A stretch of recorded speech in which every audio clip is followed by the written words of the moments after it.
ಖಾತೆ ಕ್ಯಾತೆ ಅಥವಾ ಖಾತೆ ಅಸಮಾಧಾನ ಇವತ್ತು ಭುಗಿಲೆದ್ದು ಬಿಟ್ಟಿದೆ, ಹೊರಕ್ಕೆ ಬಂದು ಬಿಟ್ಟಿದೆ. ನಾನು ನೀರಾವರಿ ತಜ್ಞನೂ ಅಲ್ಲ, ಏನೂ ಅಲ್ಲ. ನನಗೆ ನೀರಾವರಿ ಇಟ್ಕೊಂಡು ನಾನೇನು ಮಾಡಲಿ? ನಾನು ಕೇಳಿದ್ದು ಸಮಾಜ ಕಲ್ಯಾಣ ಇಲಾಖೆ ನನಗೆ ಬೇರೆ ಯಾವುದು ಹಳೇದೇ ಕೊಟ್ಬಿಟ್ಟಿದ್ದಾರೆ, ಅದನ್ನ ಇಟ್ಕೊಂಡು ನಾನೇನು ಮಾಡಲಿ? ಇನ್ನೂ ಒಂದಷ್ಟು ಜನ ಹೇಳ್ಕೊಳ್ಳಕ್ಕೆ ಆಗದೇ ಇರುವಂಥ ವ್ಯಕ್ತಿಗಳು ಸಹ ಅಸಮಾಧಾನದಿಂದ ಕುದೀತಾ ಇದ್ದಾರೆ. ರಾಮಲಿಂಗಾರೆಡ್ಡಿ ಅವರಿಗೆ ಡಿ.ಕೆ. ಶಿವಕುಮಾರ್ ಅವರು ನಡೆದುಕೊಂಡಂತಹ ರೀತಿ ಇದೆಯಲ್ಲ, ಅದು ಅವರ ಆತ್ಮ ಗೌರವಕ್ಕೆ ಧಕ್ಕೆ ಆಯಿತು. ಮಹತ್ವದ ಇಲಾಖೆಗಳನ್ನು ಸ್ವತಃ ಮುಖ್ಯಮಂತ್ರಿಯೇ ನೇರವಾಗಿ ನಿಯಂತ್ರಿಸುವಂತ ಒಂದು ಹುನ್ನಾರ ನಡೆಸಿಬಿಟ್ರ. ಪಶ್ಚಿಮ ಬಂಗಾಳದಲ್ಲಿ ತೃಣಮೂಲ ಕಾಂಗ್ರೆಸ್ಗೆ ಬಂದ ಗತಿಯೇ ರಾಜ್ಯ ಕಾಂಗ್ರೆಸ್ ಪಕ್ಷಕ್ಕೂ ಬಂದುಬಿಡುತ್ತಾ? ಸ್ನೇಹಿತರೆ ನಮಸ್ಕಾರ, ಹೊಸದಿಗಂತ ಡಿಜಿಟಲ್ ಚಾನಲ್ಗೆ ಸ್ವಾಗತ. ರಾಜಕೀಯದಲ್ಲಿ ಆಸಕ್ತಿ ಇರುವಂಥವ್ರು ಎಲ್ರಿಗೂ ಸಹ ಕರ್ನಾಟಕದಲ್ಲಿ ಈಗ ಏನಾಗ್ತಿದೆ ಅನ್ನೋದು ಬಹುಶಃ ಗೊತ್ತಿರುತ್ತೆ. ಖಾತೆ ಕ್ಯಾತೆ ಅಥವಾ ಖಾತೆ ಅಸಮಾಧಾನ ಇವತ್ತು ಭುಗಿಲೆದ್ದು ಬಿಟ್ಟಿದೆ, ಹೊರಕ್ಕೆ ಬಂದು ಬಿಟ್ಟಿದೆ. ಆದರೆ ನನಗೂ ಒಂದು ಅಂಶ ಇಲ್ಲಿ ಸ್ಪಷ್ಟವಾಗಿ ಕಾಣಿಸ್ತಾ ಇದೆ ಸ್ನೇಹಿತರೆ. ಇಲ್ಲಿ ಖಾತೆ ಅಸಮಾಧಾನ ಅನ್ನೋದಕ್ಕಿಂತಲೂ ಹೆಚ್ಚಾಗಿ ಆತ್ಮಗೌರವಕ್ಕೆ ಧಕ್ಕೆ ಅನ್ನುವಂಥ ವಿಚಾರವೇ ಹೆಚ್ಚು ಪ್ರಸ್ತುತ ಅಂತ ಅನಿಸುತ್ತೆ. ಹಾಗಾಗಿಯೇ ನಾನು ಇನ್ನೊಂದು ವಿಚಾರವನ್ನು ನಿಮ್ಮ ಮುಂದೆ ಇಡೋದಕ್ಕೆ ಬಯಸ್ತೇನೆ. ಇದು ನಿಜವೇ ಆಗಿದ್ದರೆ ಪಶ್ಚಿಮ ಬಂಗಾಳದಲ್ಲಿ ತೃಣಮೂಲ ಕಾಂಗ್ರೆಸ್ಗೆ ಬಂದ ಗತಿಯೇ ರಾಜ್ಯ ಕಾಂಗ್ರೆಸ್ ಪಕ್ಷಕ್ಕೂ ಬಂದುಬಿಡುತ್ತಾ? ಈ ಬಗ್ಗೆ ಈಗಲೇ ಎಚ್ಚೆತ್ತುಕೊಳ್ಳದೇ ಇದ್ದರೆ ಖಂಡಿತವಾಗಿಯೂ ಬಂಗಾಳದ ಗತಿಯೇ ರಾಜ್ಯ ಕಾಂಗ್ರೆಸ್ಗೂ ಬಂದರೆ ಆಶ್ಚರ್ಯ ಇಲ್ಲ. ಇದು ಹೇಗೆ ಅನ್ನೋದನ್ನು ನಾನು ನಿಮಗೆ ಒಂದೊಂದಾಗಿ ಬಿಡಿಸಿ ಹೇಳ್ತೇನೆ. ಅದಕ್ಕೂ ಮುಂಚೆ ನಮ್ಮ ಚಾನಲನ್ನು ನೀವು ಇನ್ನೂ ಸಬ್ಸ್ಕ್ರೈಬ್ ಮಾಡ್ಕೊಳ್ಳಿಲ್ಲ ಅಂದರೆ ದಯವಿಟ್ಟು ಸಬ್ಸ್ಕ್ರೈಬ್ ಮಾಡ್ಕೊಳ್ಳಿ. ಈ ವಿಡಿಯೋವನ್ನು ಸಂಪೂರ್ಣ ನೋಡಿ, ಕಮೆಂಟ್ ಮಾಡಿ, ಶೇರ್ ಮಾಡಿ, ಲೈಕ್ ಮಾಡಿ. ಮೊದಲಿಗೆ ರಾಮಲಿಂಗಾರೆಡ್ಡಿಯವರು ರಾಜೀನಾಮೆಯನ್ನೇ ಕೊಟ್ಟುಬಿಟ್ರು. ನನಗೆ ಬೆಂಗಳೂರು ಅಭಿವೃದ್ಧಿ ಖಾತೆಯನ್ನು ಅಶ್ಯೂರ್ ಮಾಡಿದರು, ಆದರೆ ಅದನ್ನು ಕೊಡಲಿಲ್ಲ. ನಾನು ನೀರಾವರಿ ತಜ್ಞನೂ ಅಲ್ಲ, ಏನೂ ಅಲ್ಲ. ನನಗೆ ನೀರಾವರಿ ಇಟ್ಕೊಂಡು ನಾನೇನು ಮಾಡಲಿ ಅಂತ ರಾಜೀನಾಮೆ ಕೊಟ್ಬಿಟ್ರು. ಎರಡನೇದು, ಮುನಿಯಪ್ಪನವರು ನಾನು ಕೇಳಿದ್ದು ಸಮಾಜ ಕಲ್ಯಾಣ ಇಲಾಖೆ ನನಗೆ ಬೇರೆ ಯಾವುದು ಹಳೇದೇ ಕೊಟ್ಟುಬಿಟ್ಟಿದ್ದಾರೆ, ಅದನ್ನು ಇಟ್ಕೊಂಡು ನಾನೇನು ಮಾಡಲಿ? ನನಗೆ ಇನ್ನೂ ಮಹತ್ವವಾದಂಥ ಖಾತೆ ಬೇಕು, ಇದನ್ನು ನಾನು ವಾಪಸ್ ಕೊಡ್ತೀನಿ, ನಾನು ಇದನ್ನು ಚಾರ್ಜ್ ತಗೊಳ್ಳೋದಿಲ್ಲ ಅನ್ನುವಂಥ ಮಾತನ್ನು ಅವರು ಹೇಳಿದ್ದಾರೆ. ರಾಹುಲ್ ಗಾಂಧಿನೂ ಬಂದು ಏನೋ ಒಂದು ಸಮಾಧಾನ ಮಾಡುವಂಥ ಪ್ರಯತ್ನಗಳನ್ನ ಮಾಡ್ತಾ ಇದ್ದಾರೆ. ಇದೆರಡು ಬಹಿರಂಗವಾಗಿಯೇ ವ್ಯಕ್ತವಾಗಿರುವಂತಹ ಅಸಮಾಧಾನಗಳು. ಇನ್ನೊಂದಷ್ಟು ಅಸಮಾಧಾನಗಳು ನೇರವಾಗಿ ವ್ಯಕ್ತ ಆಗದೇ ಇದ್ದರೂ ಸಹ ರಾಜಕೀಯ ಪಡಸಾಲೆಯಲ್ಲಿ ಭಾಳ ದೊಡ್ಡದಾಗಿ ಕೇಳಿಬರ್ತಾ ಇದೆ. ಕೆ.ಜೆ. ಜಾರ್ಜ್ ಇಂಧನ ಖಾತೆ ಸಚಿವರಾಗಿ ನೇಮಕ ಆಗಿದ್ದಾರೆ ಮೊನ್ನೆ ಅಷ್ಟೆ. ಆ ಇಂಧನ ಖಾತೆಗೆ ರಾಜೇಂದ್ರ ಚೋಳನ್ ಅವರನ್ನು ಟ್ರಾನ್ಸ್ಫರ್ ಮಾಡಿಬಿಟ್ಟಿದ್ದಾರೆ ಡಿ.ಕೆ. ಶಿವಕುಮಾರ್ ಅವರು MD ಆಗಿ. ಈ ರಾಜೇಂದ್ರ ಚೋಳನ್ನು ಡಿ.ಕೆ. ಶಿವಕುಮಾರ್ ಅವರಿಗೂ ಸಹ ಮುಖ್ಯಮಂತ್ರಿಗಳ ಕಾರ್ಯದರ್ಶಿಯಾಗಿ ಕೆಲಸ ಮಾಡ್ತಿದ್ದಾರೆ. ಅಲ್ಲೂ ಇದ್ದಾರೆ, ಇಲ್ಲೂ ಇದ್ದಾರೆ. ಇದು ಕೆ.ಜೆ. ಜಾರ್ಜ್ ಅವರ ಅಸಮಾಧಾನಕ್ಕೆ ಕಾರಣ. ನನಗೆ ಹೇಳ್ದಲೇ ಈ ರೀತಿಯ ಟ್ರಾನ್ಸ್ಫರ್ಗಳನ್ನು ನಮ್ಮ ಇಲಾಖೆಯಲ್ಲಿ ಮಾಡೋದು ಅಂದರೆ ಏನು? ಮತ್ತು CM ಕಾರ್ಯದರ್ಶಿಯವರು ಈಗಾಗಲೇ ಆಗಿದ್ದಾರೆ, ಅಂಥವ್ರನ್ನ ಯಾಕೆ ಮಾಡಬೇಕಿತ್ತು? ಗೌರವ್ ಗುಪ್ತಾ ಇದ್ದರು, ಚೆನ್ನಾಗಿ ಕೆಲಸ ಮಾಡ್ತಿದ್ರು, ಅವ್ರ ಜೊತೆನೇ ನಾನು ಕೆಲಸ ಮಾಡೋಕ್ಕೆ ಸಿದ್ಧ ಇದ್ದೆ ಅನ್ನುವಂಥ ಮಾತುಗಳನ್ನು ಅವರು ತಮ್ಮ ಆಪ್ತ ವಲಯದಲ್ಲಿ ಆಡಿದ್ದಾರೆ. ಇನ್ನು ಕೃಷ್ಣ ಬೈರೇಗೌಡರು ಸಹ ಅಸಮಾಧಾನ ವ್ಯಕ್ತಪಡಿಸಿದ್ದಾರೆ ಅನ್ನುವಂಥ ಮಾತುಗಳು ಕೇಳಿಬರ್ತಾ ಇದೆ. ಅವ್ರಿಗೆ ರಾಮಲಿಂಗಾರೆಡ್ಡಿ ಬಯಸಿದಂಥ ಬೆಂಗಳೂರು ನಗರಾಭಿವೃದ್ಧಿ ಅಂತ ಮಹತ್ವದ ಖಾತೆ ಸಿಕ್ಕಿದೆ, ಆದರೂ ಯಾಕೆ ಅಸಮಾಧಾನ? ಯಾಕೆ ಅಂತಂದರೆ ಬೆಂಗಳೂರು ಅಭಿವೃದ್ಧಿ ಅಂದರೆ ಸಹಜವಾಗಿ ನಮ್ಮ ಮನಸ್ಸಿಗೆ ಬರೋದೇನು? BDA, BMRCL, ಬೆಂಗಳೂರು ಪ್ಲ್ಯಾನಿಂಗು ಅಲ್ವಾ? ಇದು ಯಾವುದು ಅವ್ರಿಗೆ ಬರಲ್ವಂತೆ, ಅವ್ರ ವ್ಯಾಪ್ತಿಗೆ ಬರಲ್ವಂತೆ ಕೃಷ್ಣ ಬೈರೇಗೌಡರಿಗೆ. ಅವ್ರದ್ದೇನಿದ್ರು BBMP ಅಂದರೆ GPA ಮತ್ತು BWSSP ಅಂದರೆ ರಸ್ತೆ ಚರಂಡಿ ಕೆಲಸಗಳು ಮಾಡ್ಕೊಂಡಿರೋದಾ ಅನ್ನುವಂಥ ಒಂದು ಅತೃಪ್ತಿ ಕೃಷ್ಣ ಬೈರೇಗೌಡರಲ್ಲಿ ಈಗ ದೊಡ್ಡದಾಗಿ ಮನೆ ಮಾಡಿಬಿಟ್ಟಿದೆ. ಸೊ ಇಷ್ಟನ್ನೆಲ್ಲ ನಾನು ಹೇಳಿದ್ರೆ ಇನ್ನೂ ಒಂದಷ್ಟು ಜನ ಹೇಳ್ಕೊಳ್ಳಕ್ಕೆ ಆಗದೇ ಇರುವಂಥ ವ್ಯಕ್ತಿಗಳು ಸಹ ಅಸಮಾಧಾನದಿಂದ ಕುದೀತಾ ಇದ್ದಾರೆ.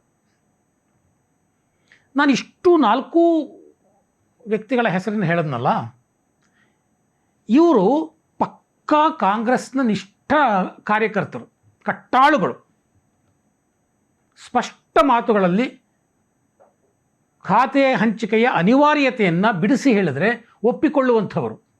ಯಾಕೆಂದರೆ ರಾಮಲಿಂಗಾರೆಡ್ಡಿಯವರು ಈ ಹಿಂದೆಯೂ ಅಸಮಾಧಾನ ಇದ್ದರೂ ಕೂಡ ಒಪ್ಕೊಂಡಿದ್ದರು. ಕೆ ಎಚ್ ಮುನಿಯಪ್ಪನವರು ಸಹ ಹಿಂದೆ ಅವರಿಗೆ ಆಹಾರ ಇಲಾಖೆ ಸಿಕ್ಕಿದಾಗ ಅದನ್ನು ಸಹ ಇಷ್ಟ ಇಲ್ಲದೇ ಇದ್ದರೂ ಒಪ್ಕೊಂಡಿದ್ದರು.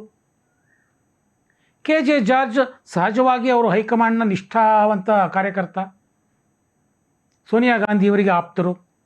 ಅವರು ಸಹ ಯಾವುದೇ ರೀತಿಯಲ್ಲೂ ಬಂಡಾಯ ಹೇಳುವಂಥ ಅಥವಾ ಅಸಮಾಧಾನವನ್ನು ಹೊರಗೆ ತೋರಿಸುವಂಥ ವ್ಯಕ್ತಿಯಲ್ಲ, ಒಪ್ಕೊಳ್ತಾರೆ ಯಾವುದೇ ಒಂದು ಬದಲಾವಣೆಗಳನ್ನು. ಇನ್ನು ಕೃಷ್ಣ ಬೈರೇಗೌಡ ರಾಹುಲ್ ಗಾಂಧಿಯವರ ಆಪ್ತರು, ಯುವ ಕಾಂಗ್ರೆಸ್ನಲ್ಲಿ ಒಟ್ಟೊಟ್ಟಿಗೆ ಕೆಲಸ ಮಾಡಿದವರು. ರಾಹುಲ್ ಗಾಂಧಿ ಒಂದು ಮಾತು ಹೇಳಿದ್ರೆ ಅವರು ಸಹ ಒಪ್ತಾರೆ. ಹಾಗಾದರೆ ಸಮಸ್ಯೆ ಏನು? ಸಮಸ್ಯೆ ಇರೋದು ರಾಜಕೀಯವಾಗಿ ನನಗೆ ಬೇಕಾದಂಥ ಖಾತೆ ಸಿಗಲಿಲ್ಲ ಅನ್ನೋದಕ್ಕಿಂತಲೂ ಹೆಚ್ಚಾಗಿ ನನ್ನ ಆತ್ಮಗೌರವಕ್ಕೆ ಧಕ್ಕೆಯಾಯ್ತಲ್ಲ ಅನ್ನುವಂತಹ ಒಂದು ಬಹಳ ದೊಡ್ಡದಾದಂಥ ಒಂದು ಆಕ್ರೋಶ ಮನಸ್ಸಿನ ಒಳಗೆ. ರಾಮಲಿಂಗಾರೆಡ್ಡಿಯವರು ತಮಗೆ ನೀವು ಮಾತು ಕೊಟ್ಟಂತೆ ಬೆಂಗಳೂರು ನಗರಾಭಿವೃದ್ಧಿ ಖಾತೆಯನ್ನು ಯಾಕೆ ಕೊಡಲಿಲ್ಲ ಅಂತ ಕೇಳೋದಕ್ಕೆ ಡಿ ಕೆ ಶಿವಕುಮಾರ್ ಅವರ ಮನೆಗೆ ನೆನ್ನೆ ಹೋಗಿದ್ದರು, ಅವ್ರ ಜೊತೆ ಮಾತಾಡಿದ್ರು. ಆದರೆ ಬರುವಾಗ ಭಾಳ ಗರಮ್ಮಾಗಿ ಆಚೆ ಬಂದರು. ಕೆಲವು ವರದಿಗಳ ಪ್ರಕಾರ ಡಿ ಕೆ ಶಿವಕುಮಾರ್ ಅವರು ರಾಮಲಿಂಗಾರೆಡ್ಡಿಯವರ ಜೊತೆ ನಡೆದುಕೊಂಡ ರೀತಿಗೆ ರಾಮಲಿಂಗಾರೆಡ್ಡಿಯವರು ಬಹಳ ಕೋಪಗೊಂಡಿದ್ದರು.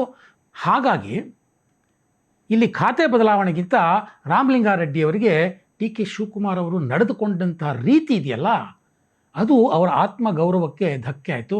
ಹಾಗಾಗಿ ಅವರು ತಕ್ಷಣವೇ ರಾಜೀನಾಮೆ ಕೊಡ್ತೀನಿ ಅನ್ನುವಂಥ ನಿರ್ಧಾರಕ್ಕೆ ಬಂದೇ ಬಿಟ್ಟರು. ಹಾಗಾಗಿ ಇಲ್ಲಿ ಆತ್ಮಗೌರವದ ಪ್ರಶ್ನೆ ಭಾಳ ಮುಖ್ಯವಾದ ಸ್ನೇಹಿತರೆ. ಇನ್ನು ಕೆ ಎಚ್ ಮುನಿಯಪ್ಪನವರು, ಅವರು ಸಹ ಸಮಾಜ ಕಲ್ಯಾಣ ಇಲಾಖೆ ನನಗೆ ಸಿಗುತ್ತೆ ಅನ್ನುವಂಥ ಒಂದು ಅಶ್ಯೂರೆನ್ಸ್ ಮೇಲೆ ಕ್ಯಾಬಿನೆಟ್ಗೆ ಸೇರಿಕೊಂಡೆ ಅನ್ನುವಂಥ ಮಾತುಗಳನ್ನು ಆಪ್ತ ವಲಯದಲ್ಲಿ ಹೇಳಿದ್ದಾರೆ. ಇಲ್ಲಾಂದರೆ ಅವರ ಮಗಳಿಗೆ ಕ್ಯಾಬಿನೆಟ್ ಪ್ರವೇಶ ಆಲ್ಮೋಸ್ಟ್ ನಿಗದಿ ಆಗಿತ್ತು.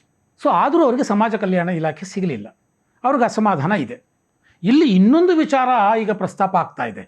ಮೊದಲೇ ಒಳ ಮೀಸಲಾತಿ ವಿಚಾರದಲ್ಲಿ ಬಲಗೈ ಮತ್ತು ಎಡಗೈ ಸಮುದಾಯದ ಮಧ್ಯೆ ತಾರತಮ್ಯ ಇದೆ ಎನ್ನುವಂಥ ಮಾತುಗಳು ಮುಂಚಿನಿಂದಲೂ ಕೇಳಿಬರ್ತಾ ಇತ್ತು. ಎಡಗೈ ಸಮುದಾಯಕ್ಕೆ ಅನ್ಯಾಯ ಆಗ್ತಾ ಇದೆ ಅಂತ. ಈಗ ಮುನಿಯಪ್ಪನವರು ಎಡಗೈ ಸಮುದಾಯದವರು, ಅವರಿಗೆ ಅಷ್ಟೇನೂ ಮುಖ್ಯವಲ್ಲದ, ಅವರಿಗೆ ಇಷ್ಟವಲ್ಲದ, ಅವರಿಗೆ ಬೇಡ ಅಂತ ಹೇಳಿದಂತಹ ಖಾತೆಯನ್ನು ಮತ್ತೆ ಕೊಟ್ಟಿದ್ದಾರೆ. ಅಂದರೆ ಮತ್ತೆ ಇಲ್ಲಿ ಎಡಗೈ ಸಮುದಾಯಕ್ಕೆ ಅನ್ಯಾಯ ಆಗಿದೆ ಅನ್ನುವಂಥ ಮಾತುಗಳು ಕೇಳಿಬರ್ತಾ ಇದ್ದೀವಿ. ಎಗೈನ್ ಎಡಗೈ ಸಮುದಾಯದ ಪ್ರತಿಯೊಬ್ಬ ವ್ಯಕ್ತಿಗೂ ಸಹ ಇದು ಆತ್ಮಗೌರವದ ಪ್ರಶ್ನೆ ಅನಿಸೋದಕ್ಕೆ ಶುರುವಾಗ್ಬಿಟ್ಟಿದೆ. ಇನ್ನು ಮೂರನೇ ವ್ಯಕ್ತಿ ಕೆ ಜೆ ಜಾರ್ಜ್, ಅವರ ಅಸಮಾಧಾನ ರಾಜೇಂದ್ರ ಚೋಳನ್ನವರನ್ನು ನನಗೆ ಗೊತ್ತಿಲ್ಲದ ಹಾಗೆ ಟ್ರಾನ್ಸ್ಫರ್ ಮಾಡಿದ್ರು ಅಂತ. ಸಹಜ, ಯಾವುದೇ ಇದು ಸಣ್ಣ ಪುಟ್ಟ ಕಚೇರಿಗಳಲ್ಲೂ ನಡೆಯುತ್ತೆ ರೀ. ಯಾರೋ ಒಬ್ಬ ಮ್ಯಾನೇಜರ್ ಏನೋ ಒಂದು ಕೆಲಸ ಮಾಡ್ತಿದ್ದಾನೆ ಅಂತಂದರೆ ಅವ್ರ ಮೇಲಿನವರು ಇವರಿಗೆ ಗೊತ್ತಿಲ್ಲದ ಹಾಗೆ ಇವರನ್ನು ಕಂಟ್ರೋಲ್ ಮಾಡೋದಕ್ಕೆ ಇನ್ನೊಬ್ಬನ ತಂತು ಅಂತಂದರೆ ಆ ಮ್ಯಾನೇಜರ್ಗೆ ಏನು ಅನಿಸುತ್ತೆ ಹೇಳಿ? ಅವನ ಈಗೋ ಹೊರಟಾಗುತ್ತಲ್ಲ. ಕೆ ಜೆ ಜಾರ್ಜ್ ಆಗಿರೋದು ಅದೇ.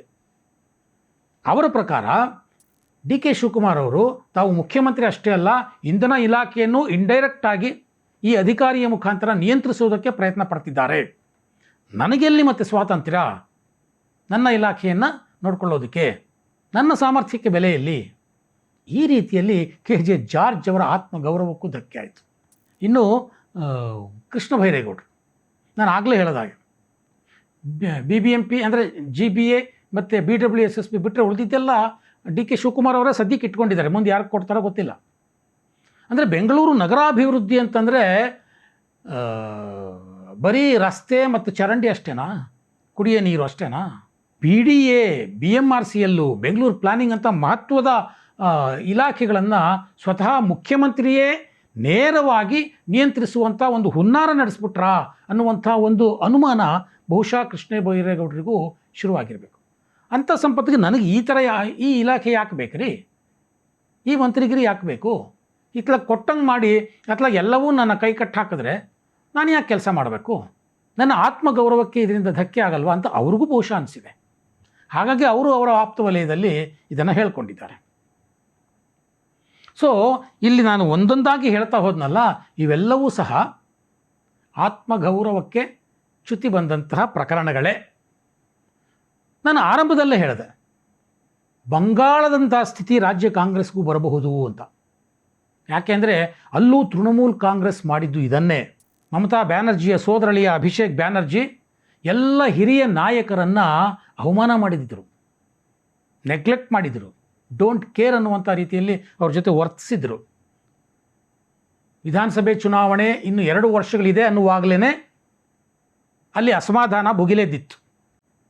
ಐಪ್ಯಾಕ್ ಅಂತ ಏನು ಚುನಾವಣಾ ಒಪ್ಪಂದ ಮಾಡಿಕೊಂಡ್ರು ಅಭಿಷೇಕ್ ಬ್ಯಾನರ್ಜಿ ಆ ಸಂಸ್ಥೆಯ ಜೊತೆ, ಆ ಸಂಸ್ಥೆ ಹೇಳಿದಾಗೆ ಎಲ್ಲ ಹಿರಿಯ ನಾಯಕರು ಕೇಳಬೇಕಾಗಿತ್ತು. ಆ ಸಂಸ್ಥೆಯಲ್ಲಿ ಯಾರು ಮ್ಯಾನೇಜರು, ಅವ್ರು ಯಾರೋ ಸರ್ವೆ ಮಾಡ್ತಾರೋ ಹುಡುಗರು, ಅವ್ರು ಯಾರು ಟೀಮ್ ಲೀಡ್ರು, ಅವ್ರಿಗೆ ದುಡ್ಡು ಕೊಟ್ಟು ತಮ್ಮ ಹೆಸರನ್ನು ಸಜೆಸ್ಟ್ ಮಾಡಿಸ್ಕೊಂಡು ಬಂದಂಥ ಅನೇಕ ಸೀನಿಯರ್ ಇದ್ದರು. ಅವ್ರಿಗೆ ಆಗೆಲ್ಲ ಅವರವರ ಆತ್ಮಗೌರವಕ್ಕೆ ಧಕ್ಕೆ ಆಗಿತ್ತು. ಅದನ್ನು ಅವರು ಎಲೆಕ್ಷನ್ ಮುಗಿಯೋವರೆಗೆ ಮುಚ್ಚಿಟ್ಕೊಂಡಿದ್ರು. ಅವರಿಗೆಲ್ಲ ಟಿಕೆಟ್ ಸಿಕ್ಕಿತ್ತು, ರಾಜಕೀಯ ಸ್ಥಾನಮಾನ ಸಿಕ್ಕಿತ್ತು, ಗೆದ್ದಿದ್ದರು. ಆದರೆ ಅವರ ಆತ್ಮಗೌರವಕ್ಕೆ ಧಕ್ಕೆ ಆಯ್ತಲ್ಲ, ಅದಕ್ಕೋಸ್ಕರ ಅವರು ಸಮಯಾವಕಾಶ ಕಾಯ್ತಾ ಇದ್ರು. ಗೆದ್ದ ನಂತರದಲ್ಲಿ ಯಾವ ರೀತಿ ಅಭಿಷೇಕ್ ಬ್ಯಾನರ್ಜಿಯನ್ನು ಸ್ವತಃ ಮಮತಾ ಬ್ಯಾನರ್ಜಿಯವರನ್ನೇ ಮೂಲೆಗುಂಪು ಮಾಡಿ ತಮ್ಮದೇ ಆದಂತಹ ವಿರೋಧ ಪಕ್ಷದ ನಾಯಕರನ್ನು ಅವರು ಅಲ್ಲಿ ಆಯ್ಕೆ ಮಾಡಿಕೊಂಡ್ರು. ಮಮತಾ ಬ್ಯಾನರ್ಜಿ ಅವರಿಗೆ ಇಡೀ ಪಕ್ಷದ ಹಿಡಿತವೇ ಇಲ್ಲದ ಹಾಗೆ ಮಾಡಿಬಿಟ್ರು. ಅದು 2 ವರ್ಷಗಳ ಕಾಲ ಮಡುಗಟ್ಟಿದ್ದಂತಹ ಆ ಒಂದು ಮೌನ ಕೊನೆಗೆ ಯಾವ ರೂಪದಲ್ಲಿ ಅಲ್ಲಿ ಹೊರಗೆ ಬಂತು. ಅವೆಲ್ಲವೂ ಆಗಿದ್ದು ಕಾರಣ ರಾಜಕೀಯ ಕಾರಣ ಅಲ್ಲ ಸ್ನೇಹಿತರೆ, ಆ ಹಿರಿಯ ನಾಯಕರ ಆತ್ಮಗೌರವಕ್ಕೆ ಧಕ್ಕೆ ಆಗಿದ್ದೇ ಕಾರಣ. ಹಾಗಾಗಿ ಇಲ್ಲೂ ಸಹ ಡಿ ಕೆ ಶಿವಕುಮಾರ್ ಅವರು ಹೊಸದಾಗಿ ಮುಖ್ಯಮಂತ್ರಿ ಸ್ಥಾನಕ್ಕೆ ಬಂದಿದ್ದಾರೆ, ಹೊಸ ಉತ್ಸಾಹದಲ್ಲಿದ್ದಾರೆ. ಮುಖ್ಯವಾದ ಖಾತೆಯಲ್ಲೆಲ್ಲ ಬೇರೆ ಸಚಿವರಿದ್ದರೂ ಕೂಡ ಅದೆಲ್ಲವೂ ನನ್ನ ನಿಯಂತ್ರಣದಲ್ಲಿ ಇರಬೇಕು ಅಂತ ಬಯಸೋದು ಇದೆಯಲ್ಲ, ಅದು ಒಂದು ರೀತಿಯ ಸರ್ವಾಧಿಕಾರಿ ಧೋರಣೆ. ಆಯಾ ಮಂತ್ರಿಗಳ ಸಾಮರ್ಥ್ಯವನ್ನೇ ಪ್ರಶ್ನೆ ಮಾಡುವಂಥದ್ದು, ಅವರ ಆತ್ಮಗೌರವಕ್ಕೆ ಧಕ್ಕೆ ತರುವಂಥದ್ದು. ಇದನ್ನು ರಾಹುಲ್ ಗಾಂಧಿಯವರು ಎಷ್ಟು ಬೇಗ ಅರ್ಥ ಮಾಡ್ಕೋತಾರೆ ಅಷ್ಟು ಬೇಗ ರಾಜ್ಯ ಕಾಂಗ್ರೆಸ್ನ ಪರಿಸ್ಥಿತಿ ಸುಧಾರಿಸುತ್ತೆ. ಇಲ್ಲ ಅಂದರೆ ಬಂಗಾಳದ ತೃಣಮೂಲ್ ಕಾಂಗ್ರೆಸ್ಗೆ ಬಂದಂತಹ ಸ್ಥಿತಿಯೇ ಇನ್ನು 2 ವರ್ಷಗಳ ನಂತರ ರಾಜ್ಯ ಕಾಂಗ್ರೆಸ್ಗೂ ಬರುತ್ತೆ ಅನ್ನುವಂಥದ್ದು ನಿಜಕ್ಕೂ ಕಾಂಗ್ರೆಸ್ ನಾಯಕರು ಯೋಚನೆ ಮಾಡಬೇಕಾದಂಥ ವಿಚಾರ.